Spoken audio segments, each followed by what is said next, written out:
미국의 49번째 주, 미국 전체의 5분의 1에 달하는 면적, 한반도보다 8배 큰 땅, 인디언 언어로 거대한 땅이라는 의미를 지닌 이곳은 어디일까요?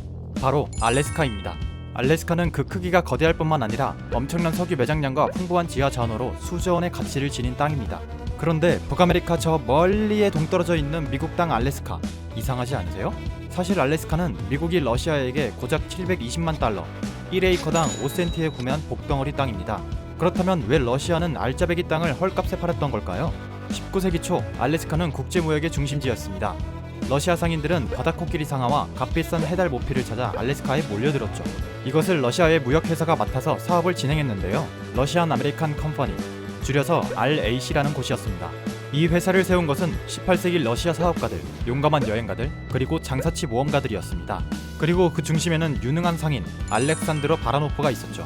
그는 알래스카에 학교와 공장, 조선소를 세우고 원주민들에게 수모와 감자 심는 방법을 알려주고 해달잡이 사업을 확장하고 등등 많은 일을 했는데요. 사업가의 빅피처? 노노! 바라노프는 단순히 돈이 아니라 알래스카를 사랑한 참트루 러브였다는 것. 그는 알래스카 알류트족 족장의 딸을 아내로 삼을 정도로 알래스카를 애정했죠. 바라노프가 관리하던 시절에 RAC는 무려 1000%가 넘는 이익을 남겼습니다. 이때 러시아는 이 무역회사로부터 막대한 세금을 걷어들였을 뿐만 아니라 지분도 보유하고 있었죠. 그런데 1818년부터 상황이 달라집니다. 연로한 바라노프가 회사를 관리하기 힘들어지고 그 자리를 레온티 가게메이스테르라는 러시아 해군 대위가 차지하게 되죠.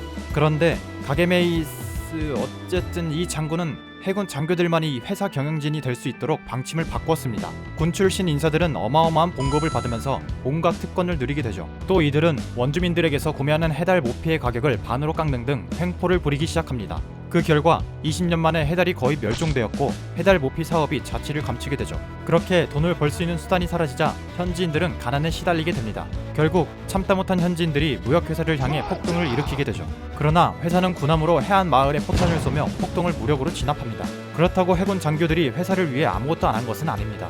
다른 수익원을 찾아내려고 애를 썼죠. 그들은 얼음과 차 무역으로 수익을 내고자 했으나 이마저도 자신들의 주머니를 채우느라 페일. 결국 그들의 방만한 운영이 회사에 악영향을 끼치고 수익은 급격히 떨어지죠. 러시아 정부가 연 20만 루블의 국가 보조금을 제공하기도 했으나 속수무책이었습니다. 게다가 엎친 데 덮친 격으로 크림 전쟁이 발발했습니다. 당시 러시아의 실세는 차르의 동생인 콘스탄틴 파블리치 대공이었는데요. 알래스카 판매를 강행한 사람 역시 이 사람, 러시아의 여론은 많은 돈과 시간을 들여 개발한 알래스카를 파는 것을 반대했지만 그는 국가 재정이 어려우니 알래스카를 파는 걸로 땅땅 독불 장군이 따로 없네요. 한편 알래스카를 사게 된 미국의 입장도 복잡스러운데요. 사실 당시 알래스카는 한낱 쓸모없는 황무지로 여겼습니다. 미국인들은 알래스카 구입에 정신 나간 짓이라며 온갖 비난을 퍼부었죠. 그러나 미국은 구입을 강행했고 30년 뒤 알래스카에서 금광이 발견되어 골드러시가 팡팡. 결국 미국은 신의 한 수로 50년 만에 알래스카에서 100배가 넘는 수익을 거머쥡니다. 결과적으로 거대한 땅 알래스카는 제 욕심만 채우는 무능한 해군 관료들에게 기회를 주지 않았습니다. 오히려 유능한 상인들이 세워놓은 무역회사를 파산하게 만들고 헐값에 넘기는 참담한 상황을 초래했죠. 오로지 유능하고 대담한 상인들만이 알래스카의 사업적 가치를 알아보고 발전시킬 수 있었습니다. 만약 파블로치 대공이 좀 더 신중했다면, 해군 관료들에게 사업적 가치를 알아보는 눈이 있었다면 알래스카는 지금 누구의 땅이었을까요? 적어도 미국의 헐값에 넘기는 결과는 가져오지 않았겠죠?